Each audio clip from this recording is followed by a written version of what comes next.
31절에서 33절의 말씀 되겠습니다. 함께 합독하시겠습니다. 광야에서 너희가 보았거니와 사람이 자기 아들을 안듯이 주의 하나님께서 너희가 걸은 모든 길에서 너희를 아느사 너희가 이곳까지 이르게 하셨느니라 하였으나 이 일에서 너희가 주 너희 하나님을 믿지 아니하였도다. 그분은 길에서 너희보다 앞서 가시며 너희를 위해 너희의 장막을 칠 곳을 찾으시고 밤에는 불로 낮에는 구름으로 너희가 가야 할 길을 보여주신 분이시니라. 아멘. 신명기서 말씀 지금 시작은 이스라엘 백성들이 애굽을 나와서 홍해를 가르고 40여 년의 광야 생활의 마지막 쯤입니다. 이제 얼마 시간이 되지 않으면은 가나안 땅으로 입성하게 되어지는 시간을 앞에 두고 모세가 백성들을 모아놓고 마지막으로 설교하는 내용이 신명기서 말씀이 되어집니다. 이 말씀에 의하면은 광야에서 너희가 보았거니와 광야에서 너희가 보았거니와 그리고 말씀하기를 너희가 이곳까지 이르게 하셨느니라. 여기는 사실 광야는 좋은 데입니까? 힘든 데입니까? 힘든 곳이에요. 근데 우리가 언뜻 보기에는 그냥 좋은 말 같지 않습니까? 이 중간에 보면은 이렇게 하였으나 이 일에서 너희가 주 너희 하나님을 믿었다 믿지 아니하였도다.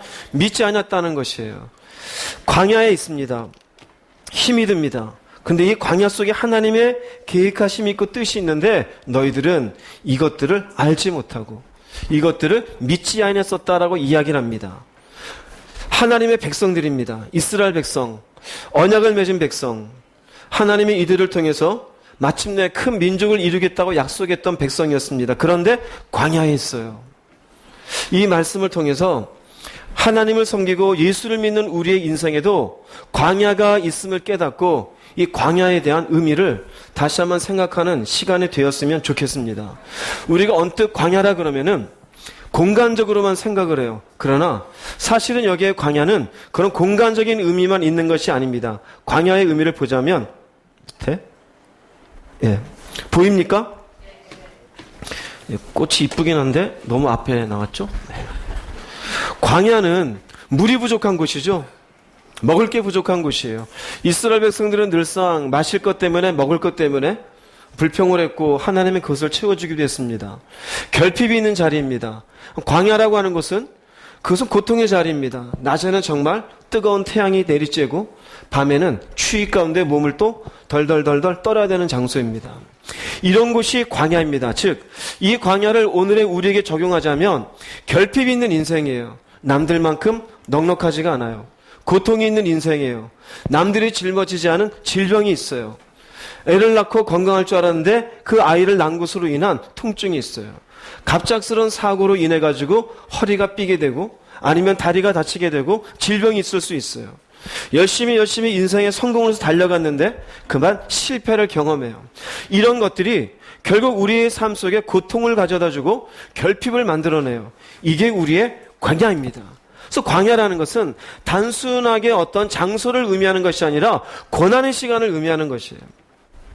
갑작스럽게 인생에 어떤 문제가 생겨서 그 문제로 인해서 가지고 있던 것들이 없어질 때, 갑작스럽게 질병이 생겼을 때, 남들만큼 누리지 못하는 인생을 살아갈 때, 남들은 웃고 있는데 내가 지금 인상 써야 되는 시간, 남들은 편하게 걸어 다녀야 되는데 나는 누워 있어야 되는 시간들, 이런 시간이 우리의 인생의 광야라고 말을 할 수가 있습니다. 예수를 믿으면서 많은 사람들이 잘못 가지고 있는 개념 중에 하나가 예수 믿는 사람들은 만사형통하겠지. 여러분 과연 그럴까요? 그렇지가 않아요. 여기도 보면 이스라엘 백성이에요. 근데 광야에 몇 년이나 있었습니까? 40년이나 있었어요. 우리도 보면은 이 광야라는 곳에 우리 인생에 만날 때가 있어요, 없어요? 있어요. 예수 믿는 모든 사람이 다 부자가 되고 다 권력을 쥐게 되고 다 형통한 인생이 될 수 있을까요? 그건 우리의 그냥 가지고 있는 환상일 뿐이에요. 여러분, 예수 믿는 우리에게도 얼마든지 고난의 시간이 주어짐을 깨달으시기 바랍니다. 그 의식이 먼저 있어야 돼요. 간혹 교회 다니면서 그 이 잘못된 광야에 대한 생각 때문에 내가 열심히 교회 다녔는데 왜 우리 자녀에게 이런 일이 생깁니까? 내가 열심히 주님께 봉사했는데 왜 도대체 하는 것마다 안 되는 겁니까? 나 이런 데는 안 다니겠습니다. 그런 케이스를 많이 봤어요. 심지어는 제가 직접 눈으로 본 케이스로는 자녀가 대학 가기를 위해서 열심히 권사님이 기도를 했어요. 새벽에 빠지지 않고. 대학을 떨어졌어요. 그 다음에 얘가 재수한다 또 열심히 기도를 했어요. 얘가 재수에 또 떨어졌어요. 교회에서도 할 말이 없어 쩝쩝쩝 대고 있는데 이분이 교회를 안 나와요. 그리고는 한 5달 지난 다음에 들리는 소문에 의하면은 종교를 바꿨대요. 이렇게 새벽 예배 열심히 드려도 자식 하나 대학 보내주지 않는 이런 신을 내가 뭐하러 믿느냐. 그럼 불교로 갔대요. 그건 들은 얘기예요. 여러분 정말 어이가 없죠. 저는 그때 그걸 잊지를 못하겠어요. 여러분들이 아마 여러 번 얘기 나눴었을 거예요. 왜 그러냐? 광야로 이끄시는 하나님을 몰라서 그래요. 하나님은 당신의 백성을 광야로 이끄심을 깨달으시기 바랍니다. 그러면 내 인생에 갑자기 고난의 시간이 왔을 때, 결핍의 순간이 오고 실패의 순간이 오고 고통의 순간이 왔을 때 어떠한 생각을 하고 왜 이렇게 이끌으셨는가? 여기에 대한 올바른 의미를 여러분들이 이해하시고 여러분들이 어떤 광야를 만났는지 아니면 그 길을 가는지 모르겠지만 온전한 믿음 가운데 승리하는 여러분 되기를 주의 이름으로 축복합니다. 먼저 우리가 봐야 될 것은 광야를 내가 만났을 때 가져야 될 생각입니다. 갑작스러운 문제로 인해서 뭔가를 실패를 하게 되어졌고 예상치 않은 문제를 당하게 되어졌고 신음하는 순간이 있어요. 이 광야가 갑자기 내 인생에 왜 닥쳤을까? 남들 걸리지 않는 질병을 내가 왜 얻었을까? 남들은 편히 사는 인생을 나는 왜 이러고 살까? 이때 가져야 될 첫 번째 생각은 꼭 기억하십시오. 사랑하시기 때문에 광야로 이끌어내신 것이에요. 신명기서 1장 31, 32절 읽어보겠습니다. 광야에서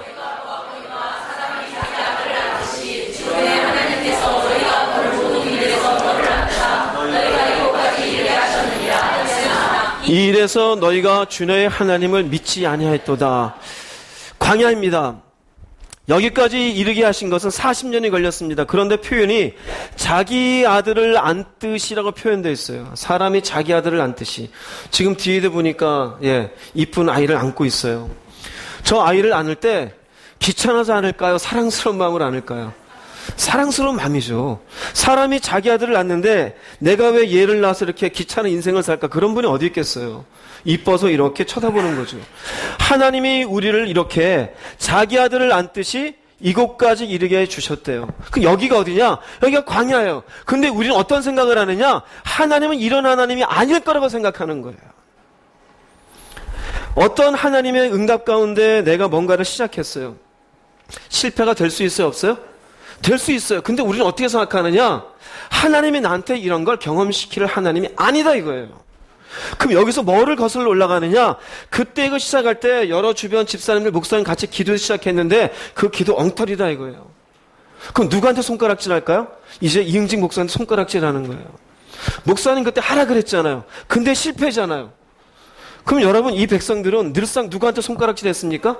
늘 모세한테 손가락질 했어요. 모세가 광야 가자 그랬잖아요.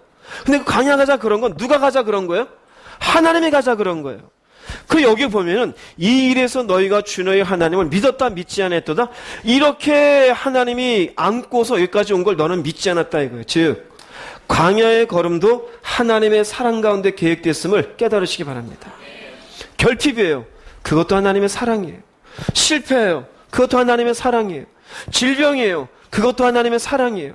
남들 걷지 않는 걸음을 걸어요. 그것도 하나님의 사랑이 나를 집어던진 것이 아니라 아들을 안듯이 나를 안고서 이 광야의 길을 지금도 걷고 계시는 사랑의 은혜인 것을 깨달으시길 바랍니다. 이게 제일 중요해요. 인생에 광야 없는 사람이 어디 있을까요? 모든 예수 믿는 사람들이 모든 하는 일들마다 승승장구할까요? 그렇지가 않아요.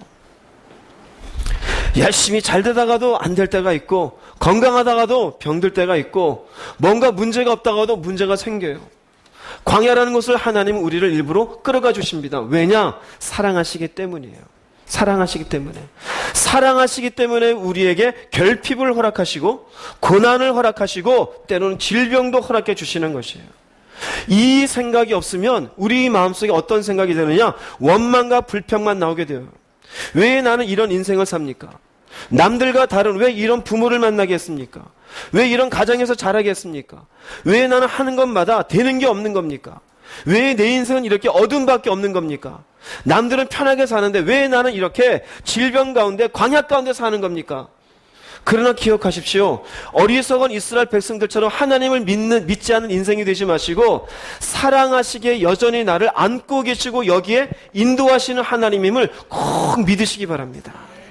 호세아서 11장 8절 말씀 읽어보겠습니다. 에브라임이여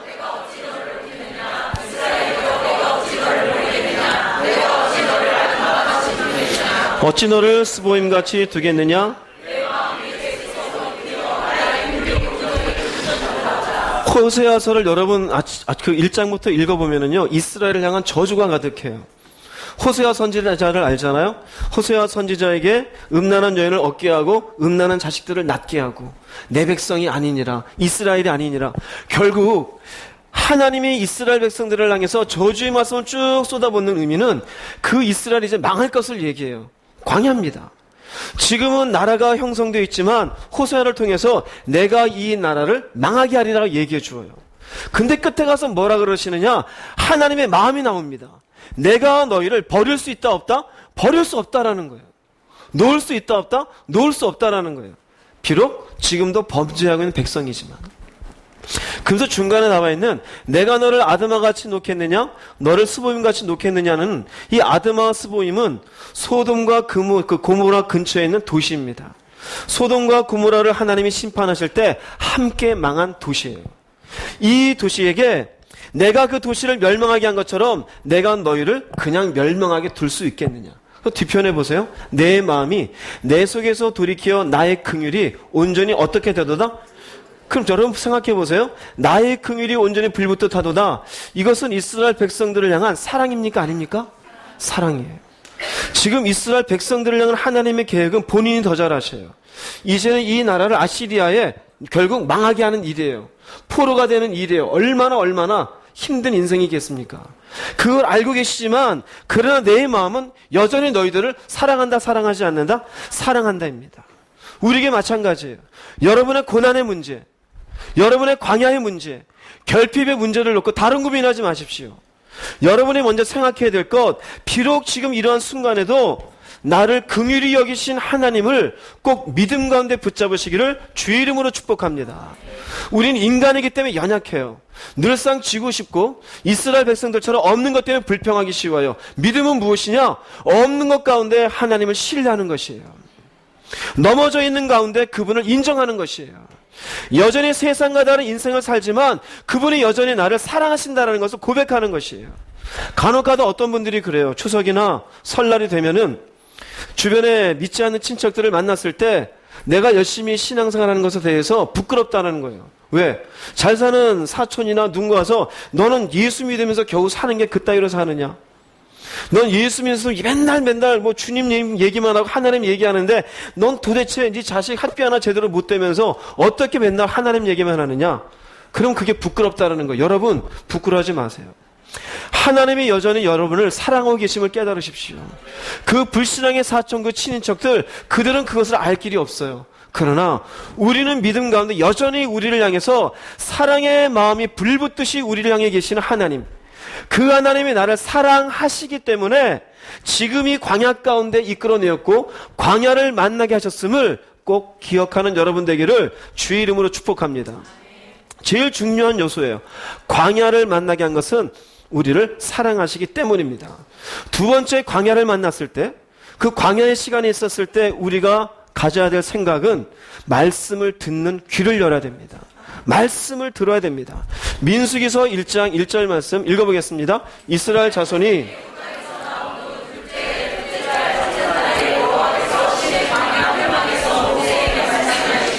신명기서 1장 1절입니다. 이는 모세가 요단 저쪽 숲 맞은편의 아라바 광야 곧 바람과 도벨과 라반과 디사합 사이에서 이스라엘 무리에게 선포한 말씀이니라. 민수기 1장 1절도 광야에서 광야 해막에서 모세에게 말씀한 이것을 기록해 놓은 게 민수기예요. 신명기서 말씀도 여기에 광야입니다. 전부 이 아라바 광야 여기에서 선포한 말씀이에요. 이스라엘 백성들이 광야에 있을 때 말씀을 선포해 주고 있습니다. 왜 이 말씀을 선포할까요? 너희들은 지금 이 말씀을 듣고 이 말씀들을 어떻게 하라는 거예요? 지키고 살아가는 백성이 되라라는 것이. 그럼 진작에 애굽에 있을 때 주면 듣지 않습니까? 애굽에 노예살이 할 때 그때의 귀와 지금 광야에 있을 때 이스라엘 백성들의 귀가 같아요, 달라요? 다르다라는 것이에요. 우리가 그래요. 편안하고 넉넉할 때 들리는 귀와 내가 결핍이 되고 고통이 있을 때 듣는 귀가 달라요. 어떤 분들도 그래요. 목사님 그때는 몰랐어요. 제가 당해보니까 이제는 말씀이 보여요. 왜 그럴까요? 그때 나한테 들려지는 말씀이 그때 나한테 주시는 말씀이 다른 것이에요. 여러분들의 인생의 광야 속에 있을 때 하나님이 왜 광야를 인도했느냐? 이전에 듣지 못하던 말씀을 듣게 하기 위해서 인도하심을 깨달으시기 바랍니다. 그래서 이스라엘 백성들이 광야에 나왔을 때 민수기서를 쓰게 하고 신명기서를 쓰게 하면서 이 말씀을 이스라엘 백성들에게 듣게 했던 것이. 이것을 놓고 사도행전 7장 38절 읽어보겠습니다. 시내산에서 말하던 또 살아있는 말씀을 받아 우리에게 주던 자가 이 사람이라.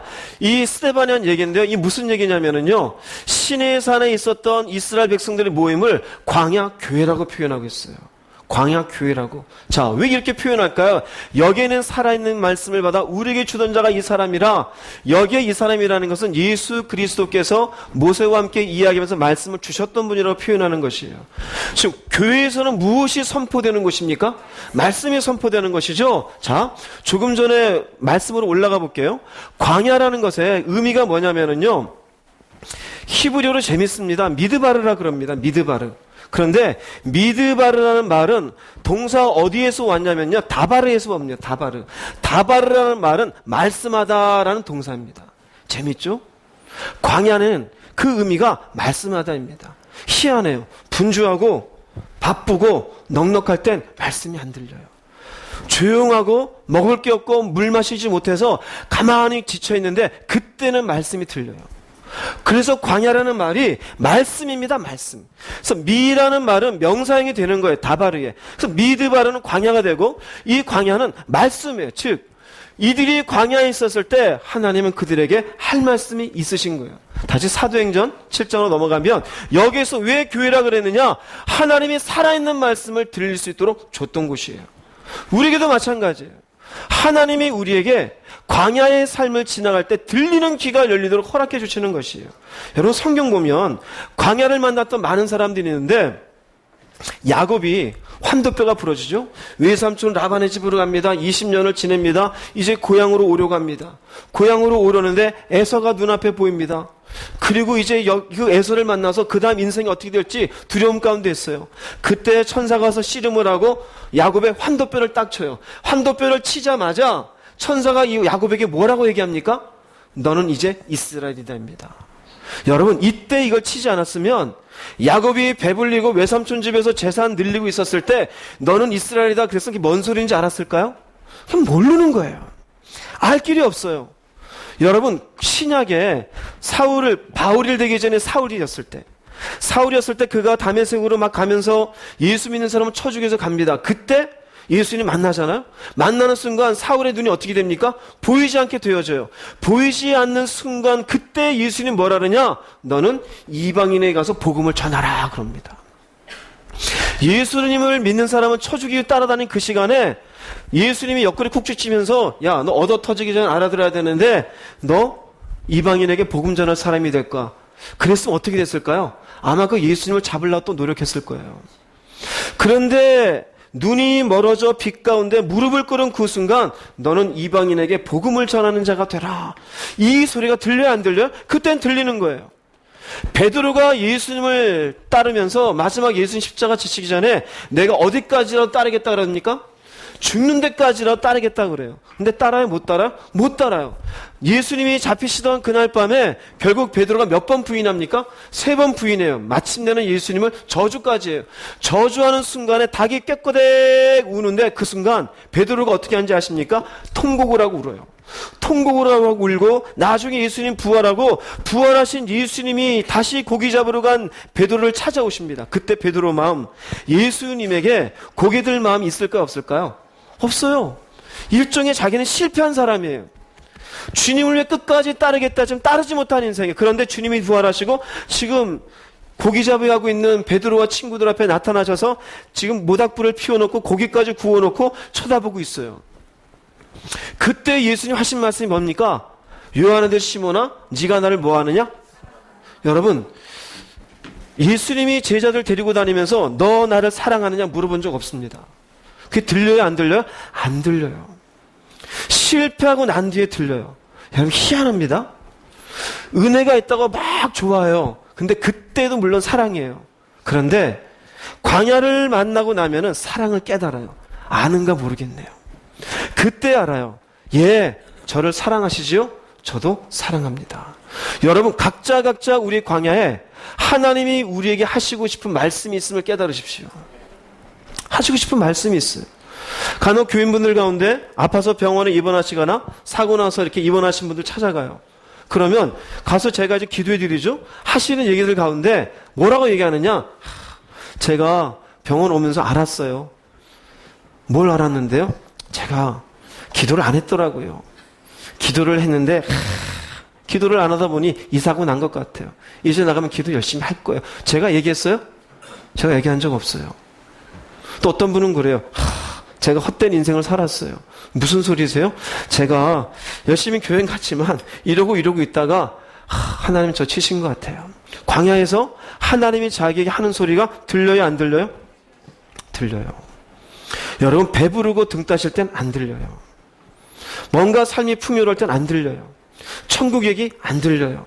그런데 어느 날 광야를 딱 만난 순간 천국 얘기가 눈에 확 들어가요.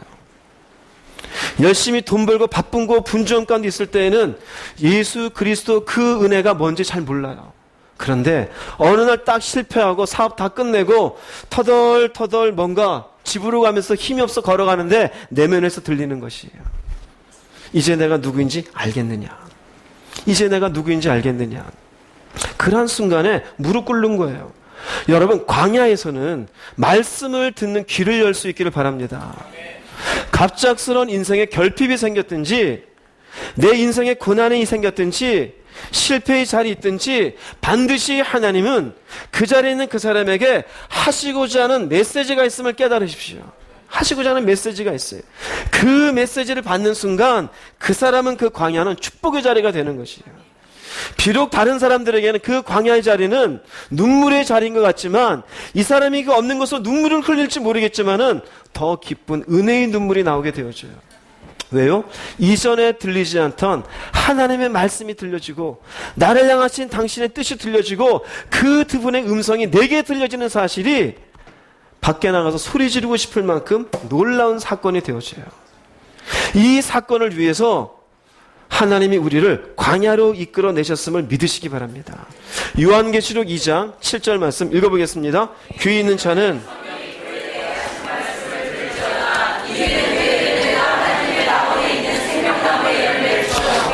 누가 복 있는 사람이냐? 예, 귀가 있어 성령이 하시는 말씀을 듣는 사람이에요. 그럼 평소에는 없느냐? 이 귀는 우리의 육신적인 귀를 얘기하는 게 아니에요. 우리의 내면의 귀를 얘기하는 거예요. 평소에는 하나님이 당신을 사랑합니다. 난 모르겠어요. 천국이 있습니다. 가봐야 알지. 예수님 당신이 죽었습니다. 웃기고 있는 2000년 전인데. 돈이 다가 아닙니다. 네가 돈이 몰라서 그렇지. 다른 분을 사랑해서 나 살기도 바쁜데 그러고 살았어요. 근데 광야를 딱 만나요. 그러면 그게 들려지기 시작해요. 내가 너를 사랑하노라. 희한합니다. 내가 너를 붙잡고 있다. 희한합니다. 돈이다가 아니구나. 희한해요. 갑작스럽게 천국이 보여요. 왜 그럴까요?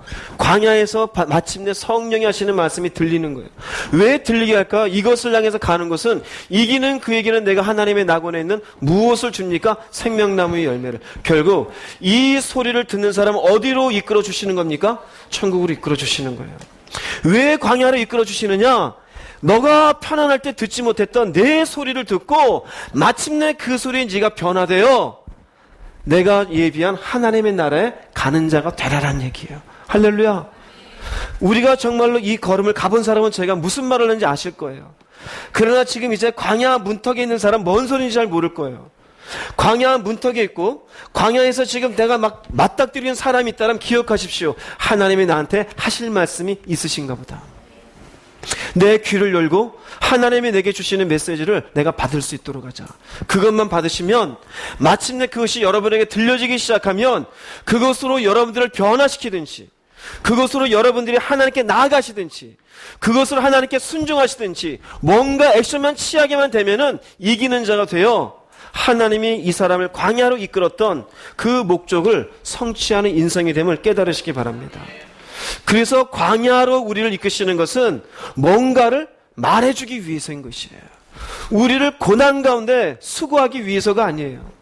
우리에게 주시는 메시지가 반드시 있습니다. 그 메시지에 귀를 기울이는 복 있는 인생이 되기를 주의 이름으로 축복합니다. 세 번째로 광야에서 가져야 될 생각. 첫 번째는 나를 사랑하셔요. 두 번째는 당신은 우리에게 하고 싶은 말씀이 있어요. 세 번째는 내가 광야를 딱 만났고 광야의 시간인데 하나님이 나와 함께 하신다라는 약속이에요. 신명기서 1장 33절 말씀 읽어보겠습니다. 그는 너희보다 먼저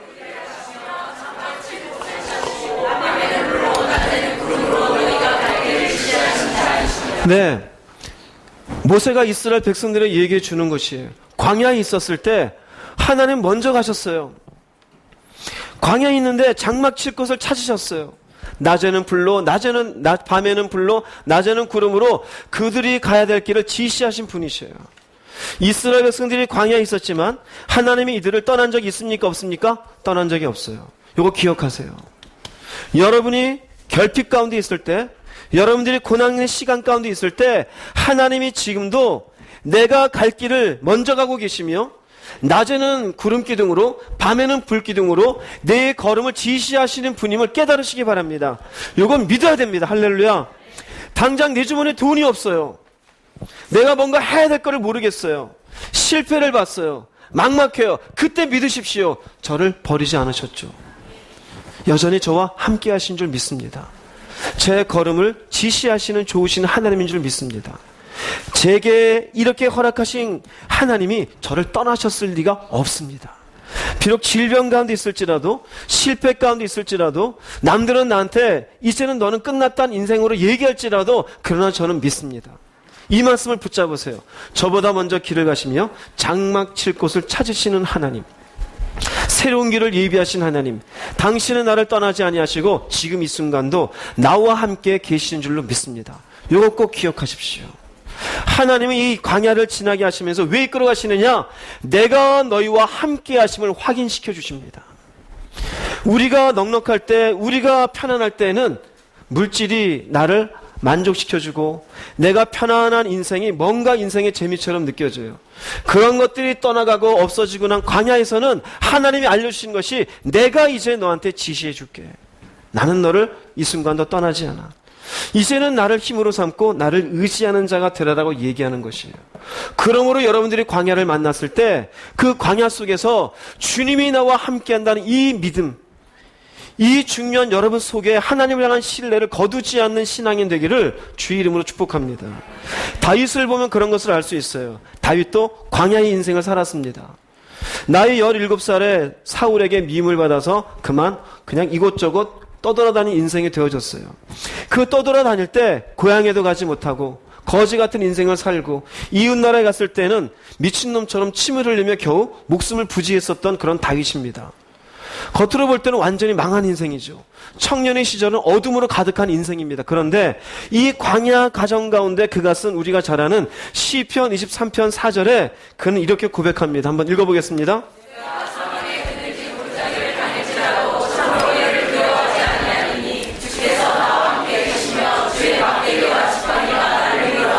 네, 사망의 음침한 골짜기예요. 그런데 두려워하지 않는 이유는 주께서 나와 어떻게 합니까? 함께해요. 광야예요. 이 광야에서 나와 함께함을 지금 믿음으로 고백하고 있는 것이에요. 그래서 이 다윗의 마음속엔 두려움이 있어요, 없어요? 두려움이 없어요. 늘상 여러 개 말씀드리지만 성경은 우리에게 당신의 백성들 보고 두려워하라라고 얘기한 적은 없어요. 단지 우리에게 잘못된 표현 중에 하나가 여호와를 두려워하는 자, 그건 경외하는 것이에요. 우리가 보통 삶의 미래에 닥칠 일에 대해서 미리 근심하는 두려움과는 다른 것이에요. 하나님을 향한 두려워하는 마음을 가지되 우리의 인생에 대해서는 두려워하지 말라고 이야기합니다. 왜요? 하나님은 떠난 적이 없으시니까요. 여러분의 광야의 생활을 하나님이 여전히 함께하고 지키고 계신다는 사실을 틀림없이 믿을 수 있기를 바랍니다. 욥기서 23장 8절 9절 읽어보겠습니다. 내가 앞으로 가도 그가 아니 계시고 뒤로 가도 보이지 아니하며 그가 왼쪽에서 일하시나 내가 만날 수 없고 그가 오른쪽으로 돌이키시나 배울 수 없으나. 중요한 말씀입니다. 욥이 광야 시간을 가졌습니까? 안 가졌습니까? 가졌습니다. 마누라도 다 떠나가고 자식도 죽었고 몸은 병들고 재산도 다 날라갔어요. 그야말로 그냥 우리가 보면은 죽지 못해 사는 사람입니다. 그런 상황 가운데 하나님을 찾아요. 하나님을 찾는데 안 계셔요. 어떻게 보면 우리가 광야에 있을 때 하나님이 안 계시는 것 같은 깊은 절망 속에 있을 때가 있어요. 기도를 하는데 기도도 안 돼요. 힘도 없어요. 뭔가 먹어도 소화도 안 되고 사람을 만나도 기쁨이 없어요. 뭔가 하나님 하신 일 좀 봤으면 좋는데 보이지도 않는 것 같아요. 그런데 욥기서 전체를 쭉 보면은 하나님의 욥의 이런 모습을 지켜보고 계셨어요? 안 보고 계셨어요? 다 보고 계셨어요. 하나님은 욥을 떠난 적이 없으셔요. 욥이 그런 깊은 고통 가운데 있을 때도 그 신음소리를 다 듣고 계셨고 나중에는 하나님이 욥의 편을 들면서 친구들이 했던 얘기들을 너희들이 욥에게 했던 말들은 옳은 말이 아니었다. 그리고는 오히려 욥에게 미안하다라는 제사를 드리게 하고 그리고 화해를 시켜주는 일이 있습니다. 하나님이 보셨어요? 안 보셨어요? 보신 것이에요. 우리도 마찬가지예요. 내가 광야의 길을 가고 있을 때 우리가 생각하는 것은 하나님은 정말 계실까 안 계실까 의심이 들어요. 이렇게 내가 부르짖는데 왜 응답이 없을까? 내가 이런 길을 가는데 왜 하나님이 도대체 길을 여는 게 없을까? 근데 걱정하지 마십시오. 여전히 그 하나님은 욥의 인생에 함께 하신 것처럼 우리 인생에도 함께 하고 계심을 깨달으시기 바랍니다. 마태복음 8장 23, 24절 읽어보겠습니다. 주께서 배에 오르시니 제자들이 그를 따르더라.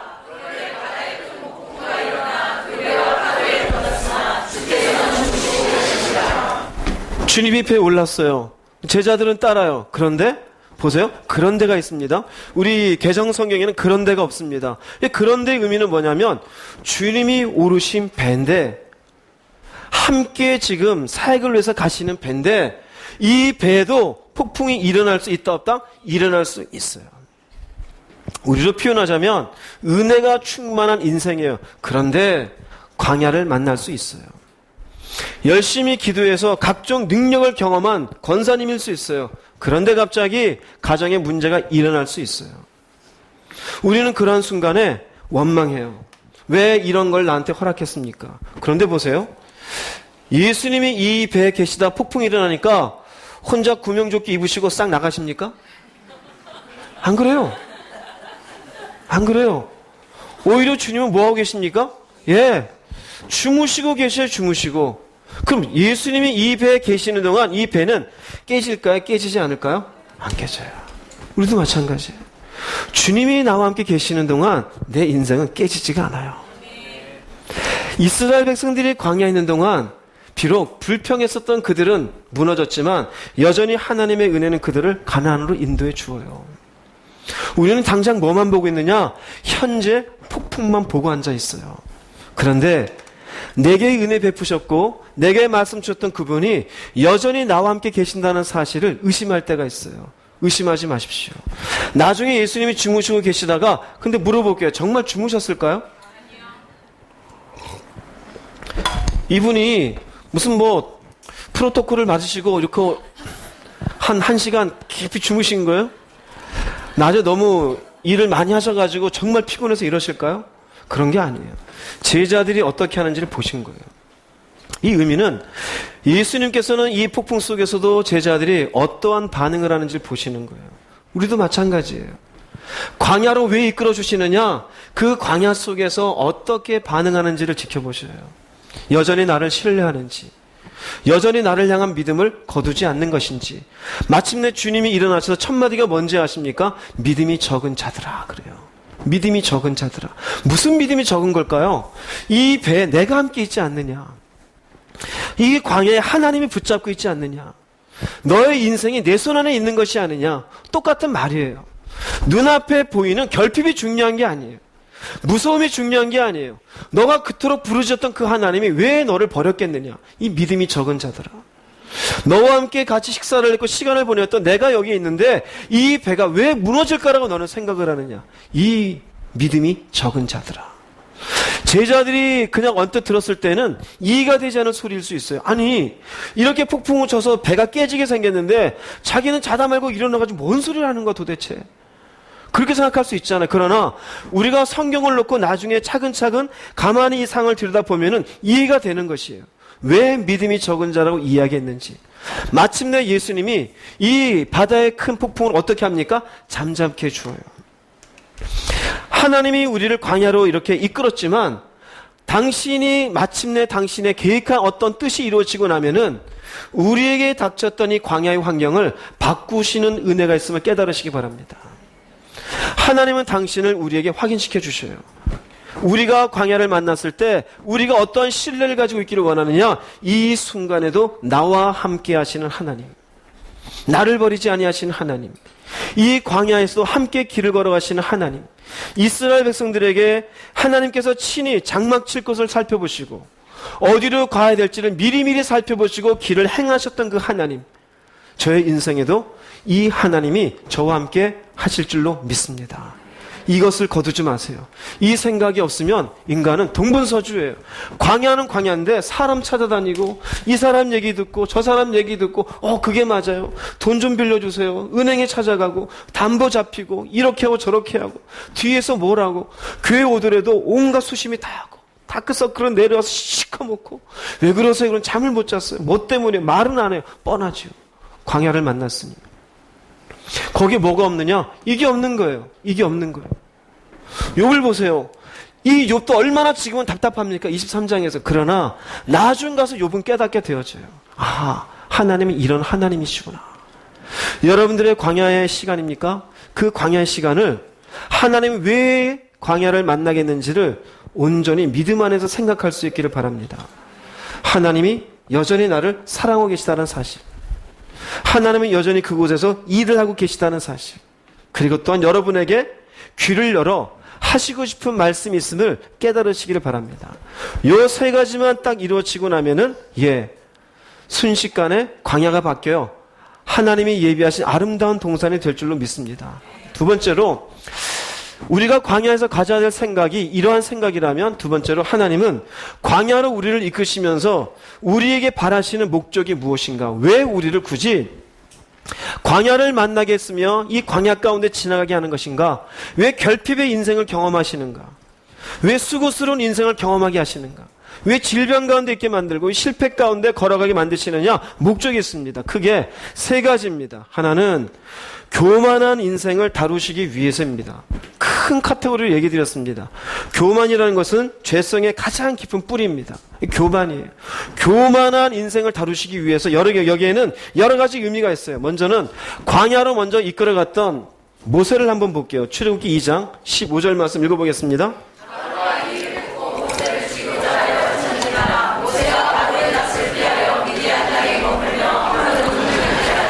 모세는 나자마자 물에 던져진 사람이었어요.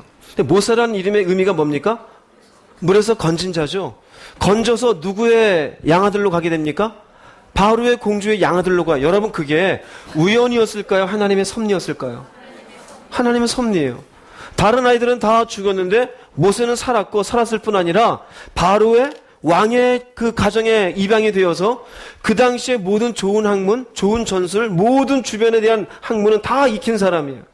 나이가 40이 될 때까지 쫓겨나지 아니하고 계속 그 왕궁에 있었던 것도 모세가 잘났을 그랬을까요? 아니면 하나님이 그렇게 하신 걸까요?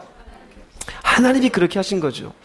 자, 이게 중요한 겁니다. 왜 중요하냐면 모세는 그런 가운데 하나님을 인정하고 하나님 앞에 겸손함으로 살아갈 수 있어야 됐어요. 그런데 그게 없었어요. 나이 40이 되었을 때 히브리 사람과 애굽 사람의 다툼이 있습니다. 애굽 사람이 히브리 사람을 치는 걸 보고 모세가 가서 그 애굽 사람을 쳐 죽여버립니다. 다음 날은 가봤더니 히브리 사람 둘이 또 다투고 있어요. 여기 가서 또 모세가 가가지고 뭔가 분쟁을 해결하려고 그래요. 그랬더니 히브리 사람 말합니다. 네가 이제는 우리를 죽이려고 하느냐? 어제는 애굽 사람을 죽이더니 깜짝 놀래요. 그 다음에 있는 얘기가 바로 이거예요. 그 사이에 빠져 있는 게 뭐냐면은요, 애굽 사람을 죽이기 이전에 하나님 이 소리가 없어요. 히브리 사람의 분쟁사에 들어가기 전에 하나님 이 소리가 없어요. 무슨 얘기인지 아십니까? 과연 내가 지금 이것을 하는 것이 옳은 것입니까? 옳지 않은 겁니까? 하나님, 지금 내가 마흔이 되어서 이스라엘 백성을 위해서 할 때는 된 것 같은데 지금 내가 이렇게 움직이는 게 맞는 겁니까? 그게 있어요, 없어요? 없어요. 그게 교만이었어요. 결국 이로 인해서 바로가 이제 모세를 죽이고자 하니 모세는 결국 뭐 할 수밖에 없어요? 도망갈 수밖에 없어요. 거기가 미디안이에요. 여기가 광야입니다. 광야예요. 하나님이 결국 모세를 어디로 끌어가신 겁니까? 광야로 끌어가신 거예요. 왜 그랬을까요? 교만한 인생을 다루시기 위해서요. 우리가 그래요. 넉넉하고 편안하고 그게 여러분 겁니까? 마치 모세가 하나님의 섭리 가운데 건져지고 좋은 교육을 받고 누구보다 뛰어난 인생이 되어진 것처럼 여러분이 그나마 살고 있는 것, 먹고 있는 것, 입고 있는 것, 누리고 있는 것, 그 여러분이 한 겁니까? 착각하지 마십시오. 그게 교만이에요. 그것이 하나님 안에서 내게 주어진 것임을 깨닫고 우리는 주님 앞에 겸손하게 그분을 바라보고 그분의 뜻을 순종하며 살아가야 되는 인생임을 깨닫기를 바랍니다. 그런데 그렇지 아니하고 마치 내가 잘나서 한 것처럼 내가 똑똑하고 내가 많이 벌어놓은 것이고 내가 수고했고 나는 이렇게 인생 재밌게 살아. 그런 인생에게 하나님은 어느 순간 인생은 어느 날 갑자기 늘상 준비됐다 오는 게 아니에요. 어느 날 갑자기예요. 사고도 어느 날 갑자기 와요. 몸도 어느 날 갑자기예요. 어느 날 일어나는데 허리가 안 움직이는 거예요. 어제까지는 괜찮았는데 이거 왜 이럴까? 나 좀 이렇게 세워줘. 어느 날 갑자기 그러는 거. 어느 날 갑자기. 그 어느 날 갑자기 하나님이 광야로 왜 이끄시느냐? 너는 교만한 인생이야. 그 교만한 인생을 다루시기 위해서 하나님이 광야로 이끄심을 깨달으시기 바랍니다. 또 하나는 어떤 교만한 인생이냐? 이스라엘 백성들이죠. 민수기 14장 27절 33절 읽어보겠습니다. 나를 원망하는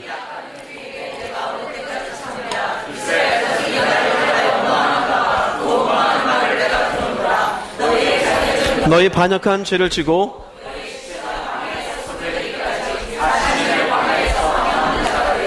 40년을 광야에 있었던 이유는 결국 이 27절에 나오는 이 원망 때문에 그렇습니다. 이 원망이 뭐냐면요, 이스라엘 백성들이 가나안을 정탐하고 와요. 12명이 정탐하고 와서 누구죠? 여호수아 갈렙 외에는 모두가 우린 갈 수 없는 땅이라 얘기하니 온 백성이 들고 일어납니다. 이게 원망이었어요.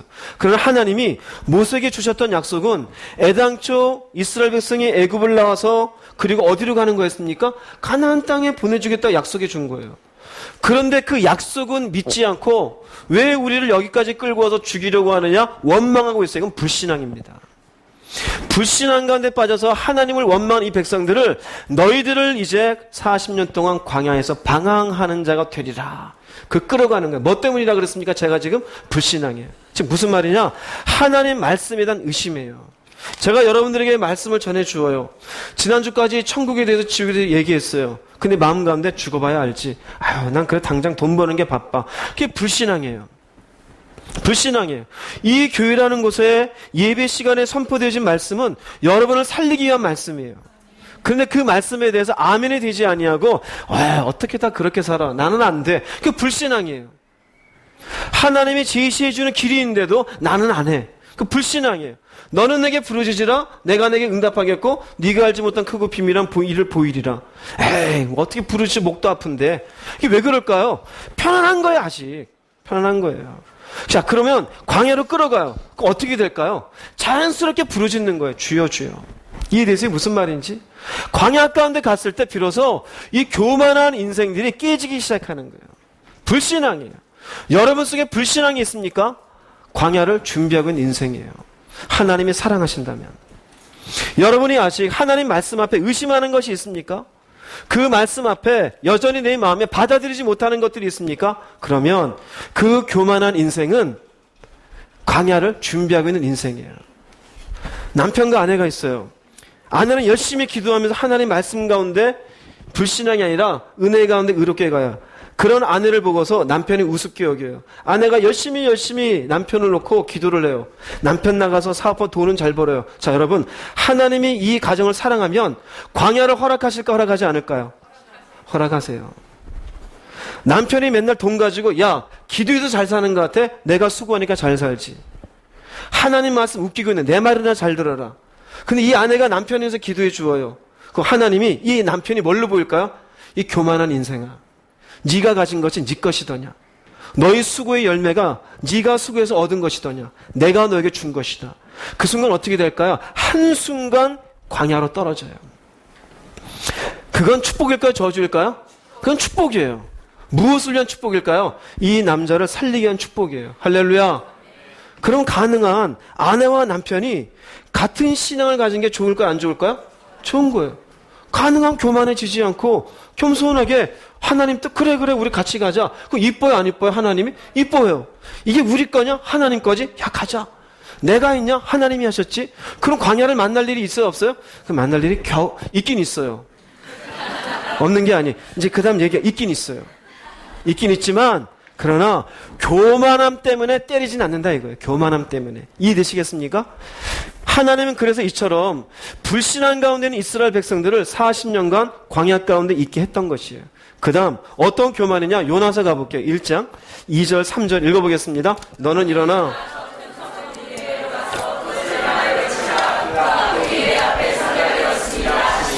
그러나 요나가 여호와의 얼굴을 피하려고 일어나 다시스로 도망하려 하여 욥바로 내려갔더니 마침 다시스로 가는 배를 만단치라. 여호와의 얼굴을 피하여 그들과 함께 다시스로 가려고. 어떤 교만이냐? 이거 뭐 같아요? 그냥 불순종이에요.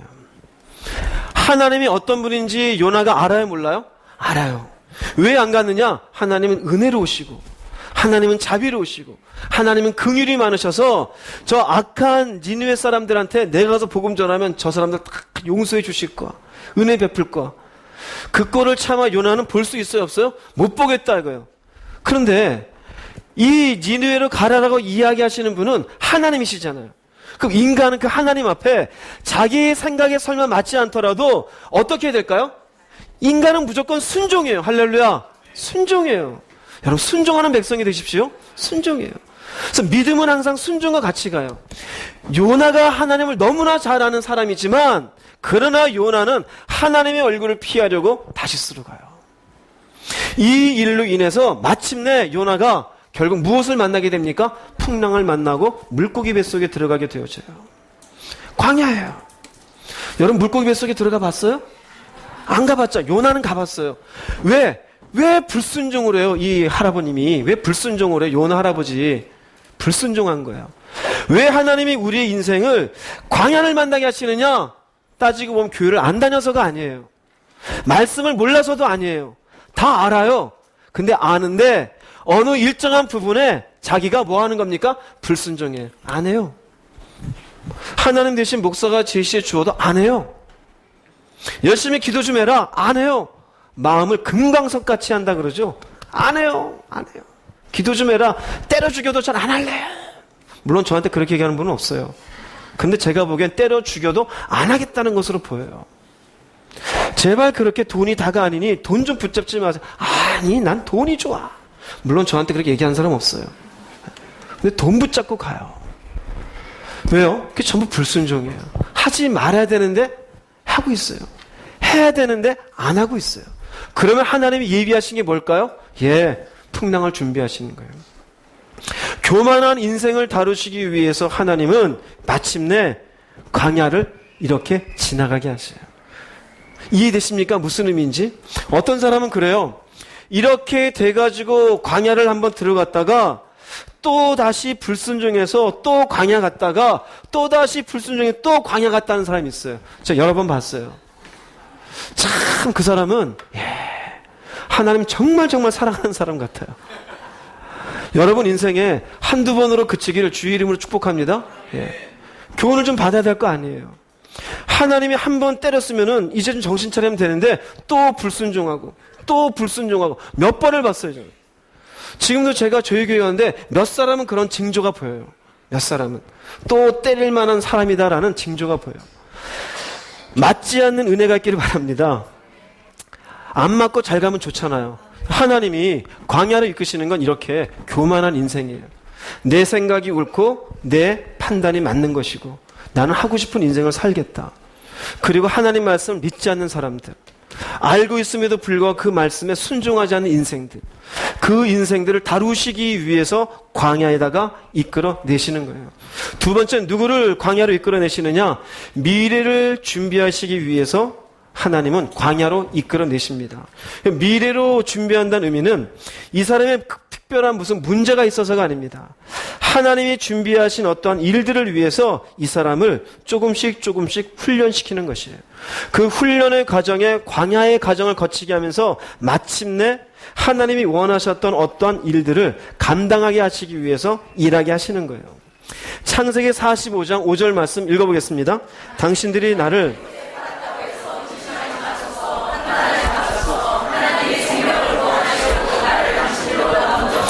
이거 누가 한 얘기일까요? 요셉이에요. 여러분, 요셉의 일대기를 쭉 보면은 새벽에도 말씀을 나눴지만 요셉은 흠잡을 때가 있어요, 없어요? 흠잡을 때가 없어요. 그는 불평한 사람도 아니에요. 원망한 사람도 아니에요. 욕심을 부린 사람도 아니에요. 참 기가 막혀요. 그런데 요셉의 인생은 그 어떤 인생보다도 기구한 인생을 살았어요.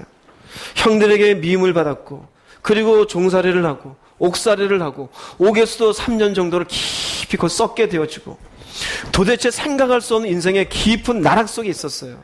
왜 그렇게 하셨느냐? 여기 보면은 하나님이 생명을 구원하시려고. 요셉이 나중에 총리가 됐을 때 그가 옥살이하면서 아니면 종살이하면서 나름대로 재반 업무를 봤던 그런 것들이 도움이 됐을까요? 안 됐을까요? 도움이 돼요. 그가 총리직을 수행하면서 이런저런 많은 사람들을 대면하게 되잖아요. 국식을 줘야 되잖아요. 그런 많은 사람들에 대해서 이미 옥에 있으면서 많은 케이스들을 본 거예요. 종살이하면서 억울한 사람들의 케이스를 많이 봤어요. 그래서 총리직에 있으면서 많은 사람들의 긍휼을 베풀 수 있고, 지금 식량이 없어 죽어가는 사람들에게 보다 더 그 사람들을 살리는 역할을 감당할 수 있었던 것이에요. 또 구속사적인 관점에서 보자면 지금 흉년 가운데 야곱을 통해서 형성이 되어졌던 이스라엘 족속들이 마침내 여기서 망하지 않도록, 흉년 속에 망하지 않도록 그 아들 되어지는 요셉을 이곳에 보내어서 준비케 하고 여기에서 살 수 있도록 준비해 주신 것입니다. 요셉에게 특별한 문제가 있어서가 아닙니다. 미래를 위해서 준비해 주시는 것이에요. 그러니 혹시 여러분 가운데 이런 분들은 극히 적어요. 또 난가보다 이러지 마시고 미래를 위해서 하나님이 뭔가를 준비하고 계시는 거예요. 어쩌면은 여러분의 가정을 세우기 위한 것도 포함될 수 있겠죠. 새로운 사업을 통해서 어떤 일들을 이루기 위해서 하실 수도 있겠죠. 그런 과정을 위해서 광야를 지나가게 하시는 일이 있습니다. 그 다음 마태복음 4장 1절 2절 말씀 읽어보겠습니다. 그때 예수께서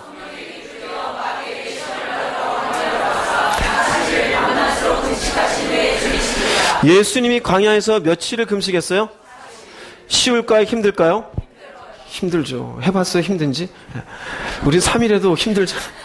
3일에도 막 김치찌개가 눈에 왔다 갔다 하지 않아요? 저 김치찌개 안 먹는데 가끔 생각나더라고요. 3일만 해도 희한해요. 하여간 40일을 계셨어요. 예수님이 왜 하셨을까요? 왜 하셨을까요? 여기 보면 성령에게 이끌려. 이것도 누가 이끌고 가시는 거예요? 하나님이 이끌고 가시는 거예요. 왜요? 나중에 십자가라는 위대한 사역을 감당하기 위한 미래를 위한 준비를 하시는 것이에요. 이 일을 위해서 예수님께서도 40일간 금식을 하시면서 준비를 하시고 나중에는 모든 인류의 죄를 감당하는 십자가 일을 다 해결해 주시는 것이에요. 이 일이 없었으면 그 다음 어떻게 됐을지 모르겠죠. 그래서 하나님이 우리를 광야로 이끌 때에는 미래를 위해서 준비하는 어떤 사람이 있을 때 광야로 이끌어 주어요.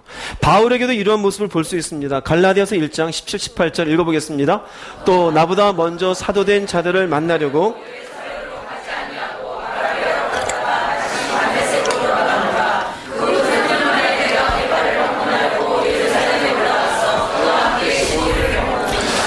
다메섹 도상에서 예수님 만난 다음에 이 바울이 먼저 한 것은요, 예루살렘에 가지 아니하고 먼저는 다메섹에 들어갔었죠. 다메섹에 들어갔다가 예루살렘 가지 않고 어디로 갑니까? 아라비아로 갑니다. 아라비아에 몇 년 있느냐? 3년을 있게 됩니다. 아라비아가 어딜까요? 아라비안 사막이에요. 왜 사막에 갔을까요? 이 사람 가말리엘 문화에서 구약을 배운 사람입니다. 율법을 아는 사람이에요. 그 율법을 알고 있을 때 메시아가 오는 것을 너무나 잘 아는데 이 예수가 메시아라고 하니 자기 모든 구약의 경전들이 이게 과연 어떻게 연결되는지 정리할 시간이 필요할까 필요하지 않을까요? 필요한 거예요.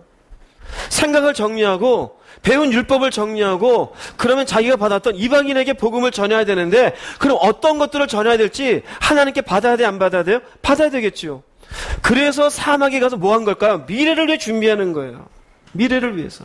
그래서 말씀을 다시 한번 체계적으로 만들어 보고 그리고 예수님 지금 이 땅에 오신 십자가에 대해서 다시 한번 생각을 해보고 내가 전해야 될 복음이 무엇인지를 다시 한번 연구해보고 그래서 우리가 바울을 보면은 바울이 갈라디아서 여러분들 읽어보면은 자기가 복음을 받은 건 사람에게 받은 게 아니요 계시를 통해 예수에게서 받았다 그럽니다. 어디에서냐? 바로 아라비아 사막에 가서 3년간을 있었어요. 미래를 위한 준비가 있었던 것입니다. 이 걸음도 누가 인도해 주셨을까요? 하나님이 이곳으로 인도해 주신 것이에요. 그리고 3년을 마치고 난 뒤에 하나님의 사역들을 또 하게 되어집니다.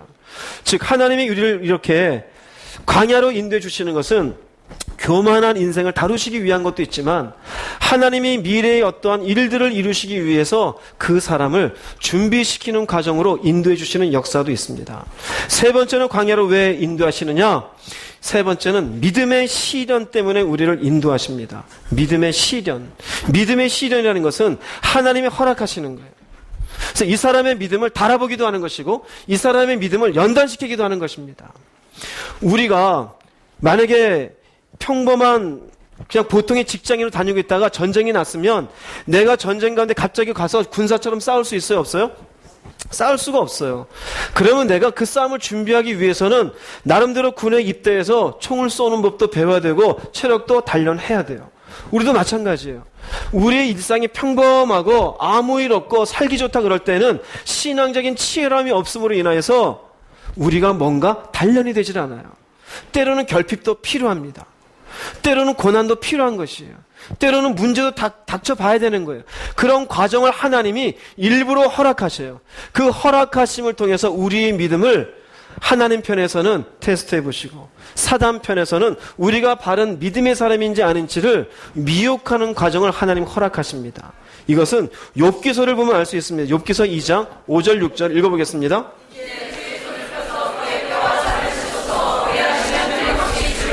욕하지 않겠나이까? 여호와께서 사탄에게 이르시되 다만 그의 생명은 해하지 말지니라. 사단이 치라 그러잖아요. 그죠? 사단이 딱 치소서 누구한테 허락을 지금 요청하는 겁니까? 하나님에게. 하나님이 지금 허락을 합니까? 안 합니까? 허락을 하죠. 이 사실을 욥은 알까요? 모를까요? 알 길이 없어요. 하나님이 밤이라도 슬쩍 야 욥아 내가 그러려고 그런 게 아니야 이 말도 안 해줘요. 이 과정은 그저 하나님하고 사단 사이의 땅만 알아요.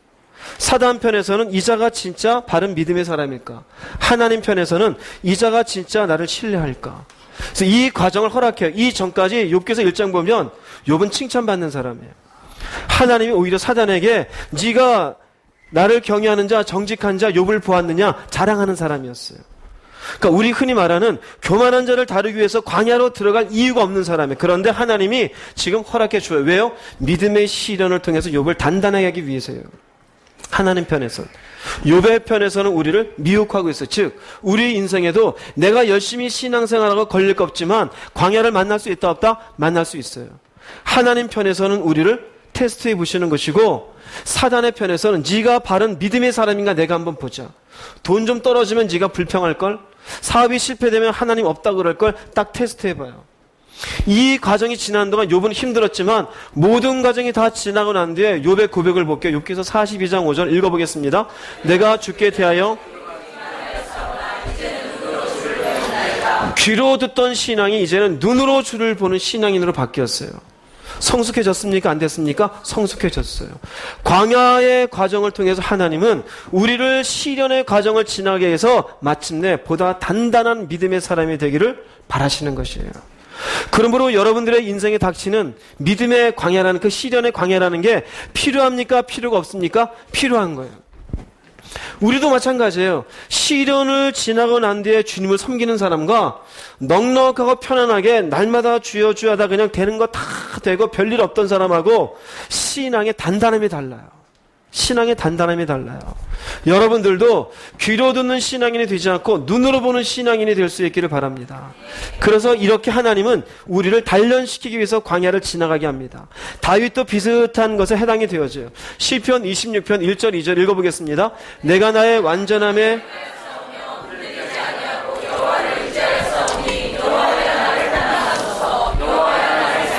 시험하사 내 뜻과 내 양심을 단련하소서.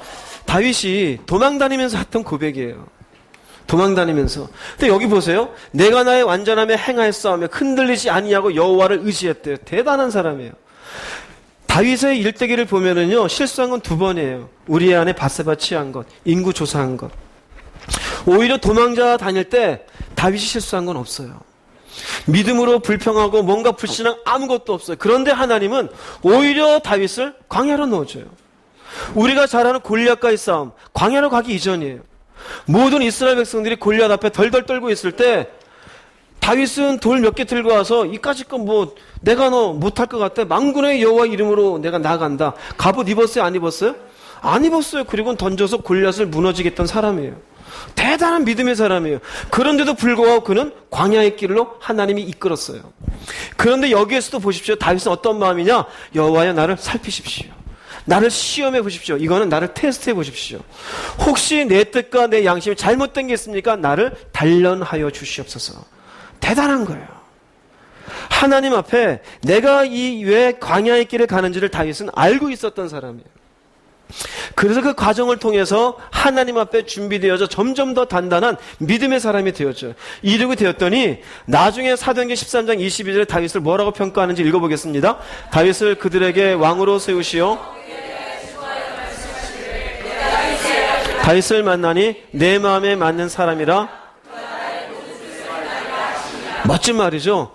이새의 아들 다윗을 만나니 내 마음에 맞는 사람이라. 할렐루야.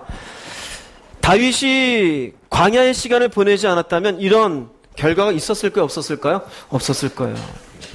사울도 처음에 시작할 땐 대단한 왕이었어요.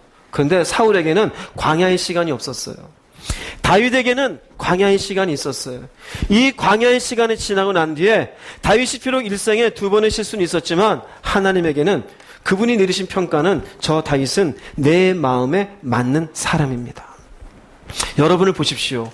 여러분이 당하고 있는 지금의 어떤 인생의 광야, 결핍, 고난의 시간, 그 속에 고난만 보지 마시고 과연 여러분들은 하나님께 맞는 사람인지를 보십시오. 이 광야를 통해서 하나님이 내게 떨어뜨리고 싶고 버리고 싶어하는 불순물은 무엇인지를 볼 수 있기를 바랍니다. 어떤 불신앙이 있는지, 어떤 의심이 있는지, 어떤 하나님께 대한 잘못된 모습이 있는지, 이기적이진 않은지, 무력적이진 않은지, 정욕적이진 않은지, 세상적이지 않은지, 하나님은 그러한 것들을, 그 모든 불순물을 떨궈내기를 원하시는 줄 깨달으시기 바랍니다. 믿음의 시련이에요. 우리를 사랑하시기 때문에 이 광야의 시간을 지나가게 하시는 것이에요. 베드로 전서 1장 6절 7절 말씀 읽어보겠습니다. 눈앞에 있는 여러 가지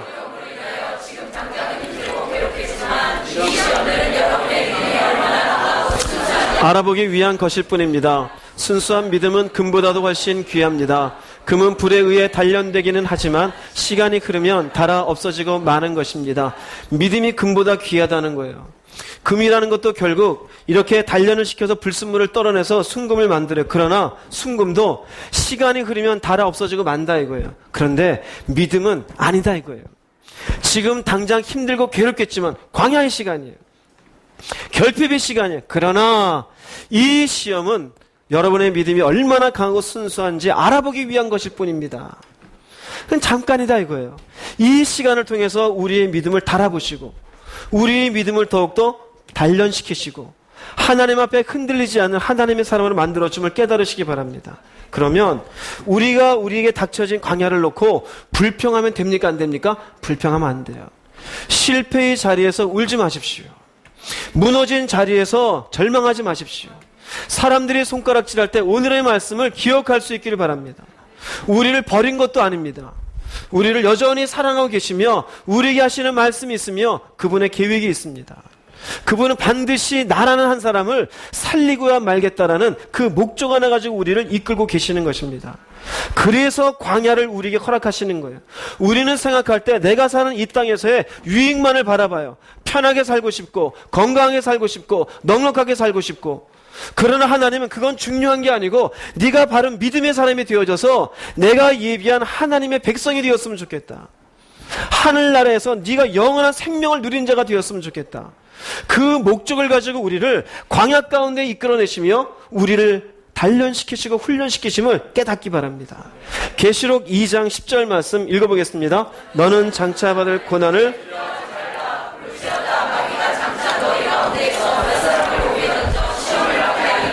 너희가 10일 동안 환난을 받으리라. 내가 죽도록 충성하라. 그리하면 내가 생명의 간을 내게 주리라. 서머나 교회에게 주시는 말씀입니다. 계시록 2장 3장에 7교회가 있죠. 7교회 가운데 하나님이 칭찬해주는 교회는 2교회입니다. 빌라델비아 교회하고 서머나 교회입니다. 서머나 교회가 칭찬 듣는 교회인데 그 다음 칭찬 듣는다는 의미는 그들이 믿음 가운데 잘 가요 안 가요? 잘 가고 있어요. 근데 뭐라 그러시느냐? 장차 받을 고난이 있어요 없어요? 있어요. 심지어 뭐라느냐? 마귀가 그렇게 할 거다 이거예요. 어디에 집어던져요? 옥에 집어던져요. 근데 뭐라느냐? 네가 죽도록 충성하라. 이건 뭐냐면요, 네가 죽는 순간이 될 때까지 신실한 자가 되라요. 네가 죽음이 끊어질지라도 믿음은 버리지 말라요.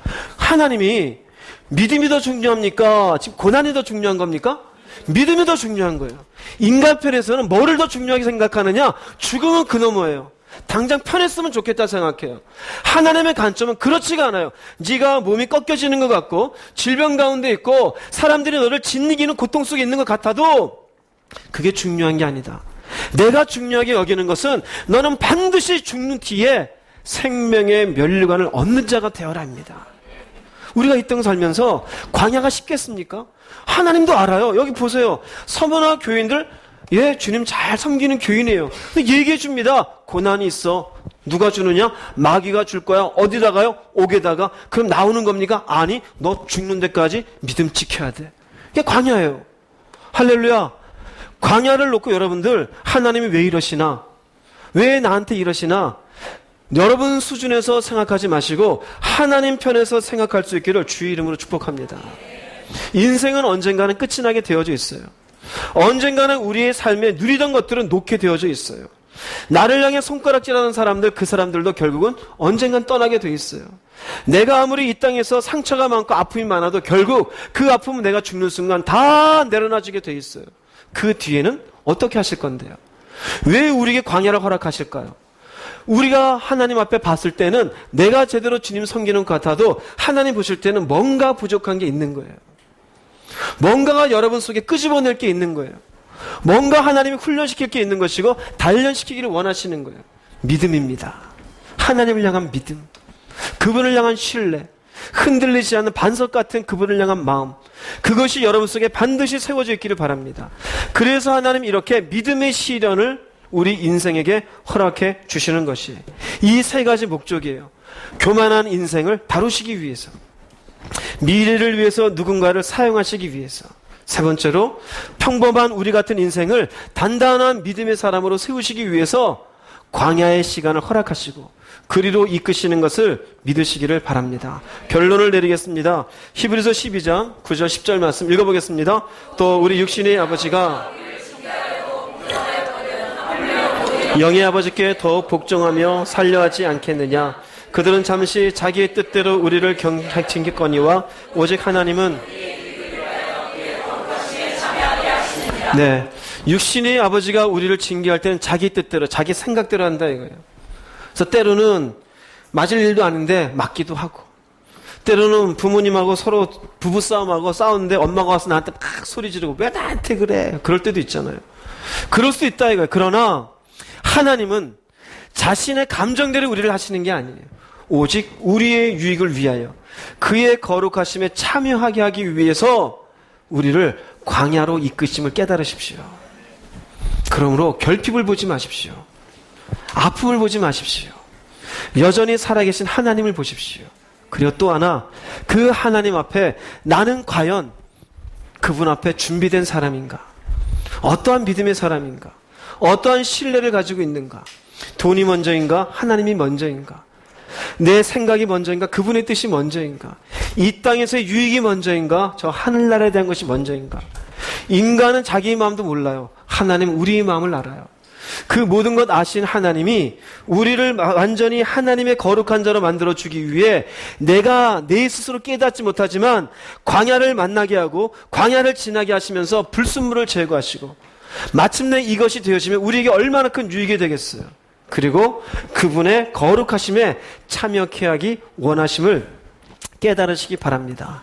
그래서 이 광야에 대해서 우리를 이끌어 주시는 그 하나님 앞에 온전한 마음을 가지고 받아들이시고 여러분이 어떤 상황에 있든지 그 상황 속에서 하나님이 바라시는 그 목적을 이루어내어 마침내 승리하는 모두가 되기를 주님의 이름으로 축복합니다. 기도하시겠습니다. 말씀을 생각하시면서 여러분 자신을 돌아보시고 여러분의 인생과 여러분의 가정에 닥친 이 광야, 왜 왔을까를 생각하지 마시고 이 광야를 통해 내가 어떠한 사람이 되기를 원하시는지를 생각하시고 믿음 가운데 그런 사람이 되기를 소망하시고 기도할 수 있기를 바라겠습니다. 다 함께 주님 한번 부르시고 통성으로 기도하겠습니다. 주여! 할렐루야 할렐루야. 주님 하나님 같이 하시긴 도하시니 감사합니다. 하나님이시여 우리를 당신의 거룩한 자에 참여하기 위해서 우리를 광야로 이끌어내시며 우리를 인생의 결핍을 경험하게 하시며 가난 가운데 때로는 실패 가운데 때로는 육체의 질병 가운데 신음하게 하시는 것 하나님의